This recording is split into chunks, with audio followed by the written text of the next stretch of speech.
Саламатсыңарбы балдар? Мен силерге бүгүн жомок айтып берем. Угасыңарбы? Силер жомок укканды жакшы көрөсүңөрбү? Анда мен силерге бүгүн Кыргыз элинин Алтын куш деген жомогун айтып берем. Эмесе көңүл коюп угуп тургула,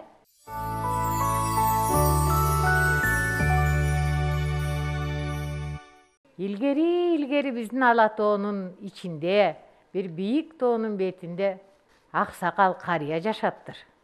Аксакал карыянын 3 баласы бар экен. 2 уулу жетип чоңойгон, үчүнчүсү эң кичүүсү анча жетелек жигиттерден экен. Анан карыянын короосунда бир түп алма бар экен. Ал алма жөнөкөй алма эмес. Эмне дебейсиңерби? Ал сыйкырдуу алма экен. Мөмөлөрү сыйкырдуу экен алмасы. Жыл сайын бир жолу мөмө байлач экен. Анан карыя ошол алмадан жеп, кубат алып жашарып турчу экен. Анан кийин бир күнү баягы алма гүлдөп бышкан кезде кандайдыр бир куш учуп келет да асмандан. Баягы бышып турган алманын мөмөсүн алып учуп алыска сызып кетип калат. Анан кийин карыя картаят, анткени ал жылы жебей калды да, ал жыл сайын ал мөмөнү жеп турчу. Анан балдарына айтат экен: балдарым, мен быйыл жебей калдым алманы, мына картайып калдым бир топко. Силер алманы кайтаргыла дейт. Болбосо жанагы куш келет дагы кайта баштан алып мөмөнү жеп кетет дейт. Ошондо улуу баласы жарак жабдыгын алып, мылтык алып, анан кийин алманы кайтарганга алманын түбүндө отурат. Бир убакта түн кирет, эч ким жок, куш да келген жок, эч ким жок. Дагы арылап түн кирет. Анан бир убакта жарым түн болгондо бала уктап калат. Мылтыгы колунан түшүп калат. Ошондо баягы куш келет дагы алманы дагы үзүп, тумшугу менен көтөрүп, асманга учкан бойдон кетип калат. Анан эртең менен турса, алма жок. Атасы дагы бир жылга картаят. Анан эртеси андан кийинки күндөр ошентип өтө берет. Алма кайтадан гүлдөп, кайтадан мөмө байлайт. Анда экинчи уулу келип отурат. Экинчи уулу келип, мылтыгын алып дагы шайланып, баягы бактын түбүнө отурат күтүп. Анан кийин экинчи баласы кайтарат. Экинчи баласы мылтыгын алдына коюп кайтарып атат дагы. Түн жарымдан болуп калганда дагы уктап кетет. Уктап кетсе баягы куш келет дагы алманы тумшугу менен үзүп алып учкан бойдон сызып алып кетип калат. Баягы карыя дагы алмасы жок, дагы бир жылга картаят. Ошондо эртеси күнү ким келет дебейсиңерби дагы? Дагы бир жолу алманы кайтарганы кимиси келет? Үчүнчү кичүү уулу келет. Анан кичүү уулу билесиңерби эмне кылчу экен? Ал чоорду аябай жакшы тартчу экен. Анан кийин баягы чоорун ойной берет, жарым түндөн ооп калат. Бир убакта караса, асманда канаты бардык болгон жүндөрүнөн өйдө жалтыраган укмуштай кооз куш учуп келет да алманы үзгөнгө киришет. Тумшугу менен чукулаганда тиги бала колу менен кармап канатынан тартып калат. А куш баары бир учуп кетет, а бир канаты колунда калат. Анан канатты көтөрүп алып, бала эмне кылат? Үйүнө келет. Атасына айтат: мына мен канатын алып калдым, куштун өзүн кармай албай калдым дейт.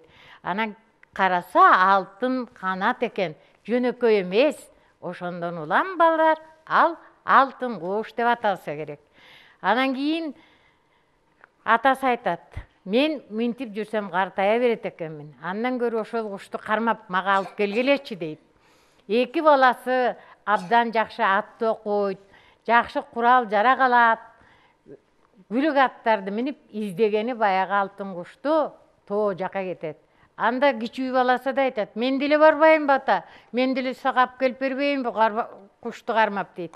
Анда атасы макул болот да ага саргунанды мингизет. А саргунан анчалык мындай күлүк эмес, сыртка чыкпаган экен. Ошентип баягы кичүү бала чоорун алып, кунанды минип алтын кушту издеп жөнөйт. Анан жүрүп отурат.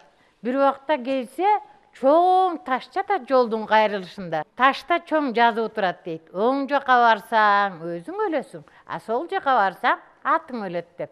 А бала эмне кылыш керек деп ойлонот. Өзүм өлөмбү, атым өлөбү? Анда аты ошондо Сарыкунанга адамга бүткөндөй тил кирет дагы. Сарыкунан айтат: "Сен тирүү кал" дейт, "Өлсө мен өлөйүн. Кана сол жака бурул" дейт. Ошондо баягы Сарыкунан айткан жака бурулат. Аңгыча болбой эле жаңы бастырып баратканда алдынан килейген чоң карт бөрү чыгат. Бөрү деген эмне? Карышкырдай, балдар, билесиңер. Чыгат да баягы атына асылып Сарыкунанды жеп салат. Бала болсо аябай ыйлайт. Мен алтын кушту издеп чыккам, кантип табам деп аябай кейсе, баягы карышкырга адамга бүткөндөй тил бүтөт экен. Анан айтат: "Сен капа болбо" дейт. "Мен сенин атыңды жедим, ошон үчүн мен сага кайтарым болсун. Мен сени алтын кушка алып барайын" дейт. Анан баягы чоң карышкыр баланы үстүнө мингизип алып, улу учуп жөнөйт. Далай талаалардан сызып өтөт, далай сууларды кечип өтөт. Анан ошентип отуруп бир чоң шаарга жеткирет баланы. Анан шаарга келгенде айтат: "Монобу алтын куш, монобу шаардын ханы, ошонун үйүндө" дейт. Анан кантип барып алам дейт. "Сен бар, эл жатканда" дейт. "Акырын барып туруп алтын куштун бутунан кармаба, канатынан карма" дейт. "Бутунан кармасаң коңгуроосу бар" дейт. Бала акырын барып туруп алтын куштун канатынан кармабай, бутунан тартканда коңгуроо шаңгырайт да, үйдүн ээси баягы хан ойгонуп кетет. Анан жигиттерин алдырып келип, анан ачуусу келет. "Сен эмне үчүн менин алтын кушумду урдаган жүрөсүң" дейт. Ошондо бала атасынын ким экенин, алтын куш алманы урдап жеп кеткенин баарын түшүндүрүп берсе, хан ыраазы болуп айткан экен: "Сен атаң үчүн аракет кылып жүргөн бала экенсиң. Анын баккан эмгегин кайтарып жүргөн бала экенсиң. Мен сага алтын кушумду берейин, бирок тетиги хандыктын ханында алтындан жасалган аты бар" дейт. "Ошол атты алып келип берсең, мен сага алтын кушту карматам, атаңа алып барасың" дейт. Ошентип баягы бала эшикке чыгат, карышкырга келет. "Карышкыр досум" дейт. Мени тетиги хандын, тетиги шаардын хандыгына алып бар" дейт. "Ал жерде жалы алтын, анан кийин өзүнүн бүткөн бой алтын, укмуштай кооз ат бар экен" дейт. "Ошону алып кел. Алтын кушту берем" деди бул элдин ханы. "Мени ошол жерге жеткир" дейт. Баягы дагы үстүнө мингизип алып, карышкыр баланы алып жөнөп отуруп, каяка алып барат? Экинчи шаардын хандыгына алып барат. Анан бала кармайын деп баягы ат камалган жерге кирет. Кирсе, ал чылбырдан кармабай, жалдан кармайт. Ошондо хан ойгонуп кетип, баланы кармап алат. Баланы айтат: "Анан сен эмне жүрөсүң? Эмне үчүн уурулук кылып атасың?" десе, бала атасынын алтын куш сураганын, алтын кушту алайын десе, алар тиги атты сураганын, хандын бардыгын төкпөй чачпай айтып бергенде, хан атасы үчүн эмгек кылып жүргөн балага ыраазы болуп, анан мындай деген экен: "Сен" дейт, "мен сага атымды берейин" дейт. "Сен менин атымды алыш үчүн тетиги шаардын ханынын сулуу кызы бар" дейт. "Ошол сулуу кызды мага алып келип берсең, мен сага мына алтын атты берем" дейт. Хан ошентип эшикке чыгат. Эшикте карышкыр досу күтүп атыптыр. Анан карышкыр досуна айтат: "Мени ушинтип сулуу кыз бар, ушуну алып келип бер" деди. "Мен аны кантип ала алам" дейт.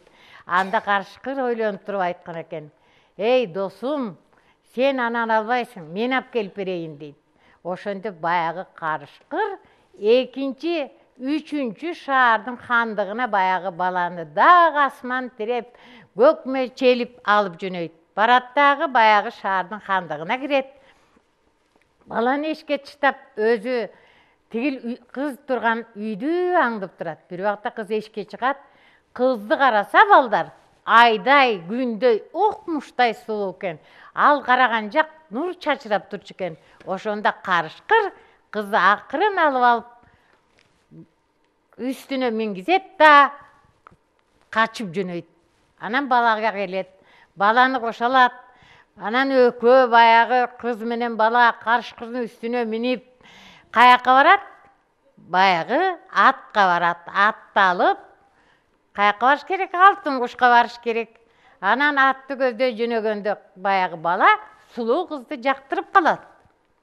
Анан кийин карышкыр досуна айтат, мен бул сулуу кызды аябай жактырып калдым. Муну ханга бербей эле коелучу дейт. Макул болот карышкыр. Карышкыр көрсө сыйкырчылыкта өнөрү бар экен. Анан баягы хандыкына келгенде карышкыр өзүн жерге бир урса, баягы сулуу кыздын өзүнө айланып калат. Хан ойлойт, мага мени сураган сулуу кызды алып келген экен деп. Анан ме деп баягы алтын жалдуу атын ага берет. Карышкыр аны алат да кайта карышкырга айланып, бала менен учуп жөнөшөт. Кызды алып карышкырдын үстүнө отурушуп, талаа түздү аралап, сызып отурушуп, баягы алтын куштун ээсине келет. Алтын куштун хандыгына келет. Анан келип, мынакей келатканда бала айтат. Карышкыр досум дейт, мен бул алтын атты да аябай жакшы көрүп калдым дейт. Бул алтын атты дагы мага берчи дейт. Кызды да бер, алтын атты да бер. Мейли дейт. Баягы карышкыр кайтадан сыйкыр менен эмнеге айланат? Алтын атка айланат. Алтын атка айланып, анан кийин келип ханга өзүн берет алтын атты. Хан ойлойт, бул чын эле алтын ат экен деп алтын кушту балага карматат. Ошондо алтын кушту алып, алтын атты алып, баягы сулуу кызды алып, баягы бала атасына жөнөйт. Анан келатышат.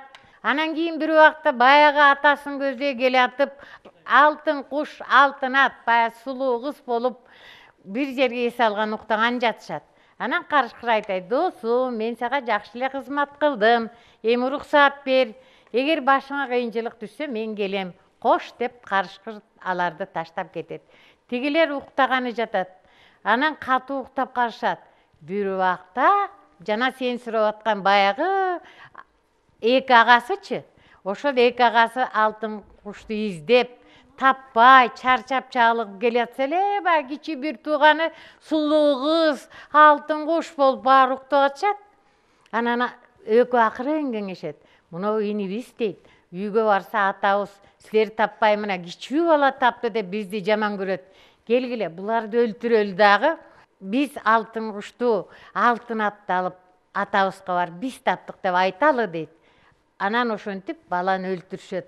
Кызды алат, алтын кушту алат, алтын атты алат, анан айылга атасына барат. Ошол убакта баягы карышкыр досу эмнегедир эсине келет дагы, ушу досум аман эмес, бир нерсе болду окшойт деп артка кайрылып келет. Келсе бала өлүп жатат. Ошондо баягы сыйкырдуу карышкыр досу каргалардын падышасына кайрылат. Анан айтат, карганын падышасы дейт, силер баарын билесиңер, сыйкырыңар күчтүү, менин досум өлүп жатат. Ушуну тирилте турган мүрөктүн суусун таап бергиле дейт. Каргалар барып, бир алыстан тумшуктарына мүрөктүн суусун тузуп келет. Ошо мүрөктүн суусун алат да баягы карышкыр тиги баланын бетине сыйпайт. Сыйпаганда бала, уктап калган турбайынбы көпкө чейин деп туруп келет экен. Ошондо баланы айтат, сенин агаларың сени өлтүрдү, кызды алып атаңа кетти дейт. Карышкыр досу менен коштошуп рахмат айтып, баягы бала кайтадан жолго чыгат экен. Карышкыр досу аны үйүнө чейин жеткирип, башыңа кыйынчылык түшсө кабарлашып тур деп коштошуп кетет. Анан баягы жанында дайыма чоору жүрчү эмес беле баланын. Чоорду алып тарта баштайт бала. Анан бир убакта айтат, ушул хандын шаарында эмне болуп атат деп элден сураса, элдер айтат, хандын балдары кыз алып келди, алтын кушту кармап келди, алтын ат алып келди, той берген жатат дейт. Анан бала келет дагы атасына болгон ишти айтып берет. Ошондо атасынын жини келип, баягы эки уулу бир тууганын айылдан алыс куудуруп жиберет. Анан баягы сулуу, айдай сулуу, күндөй сулуу кызды кичүү баласына үйлөндүрөт. Анан кийин баягы алтын кушту, алтын атты үйүнө алып калышат дагы. Баягы алма кайрадан жыл сайын мөмө берет. Тиги аксакал киши аны улам жыл сайын жеп жашыра берет. Ошондон бери балдар тиги карыя картайбайт экен, алмадан жейт экен. Анан күч кубат алып, небере чөбөрөлүү болуп, жыргап, куунап жашап жатышат экен.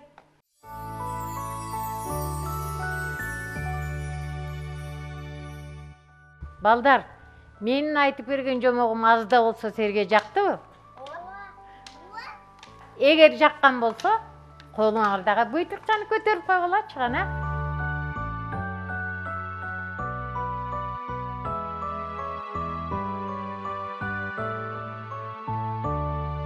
Чоң рахмат, силер да чоңойгондо кайрымдуу, акыл эстүү, билимдүү жигиттер болгула. Рахмат.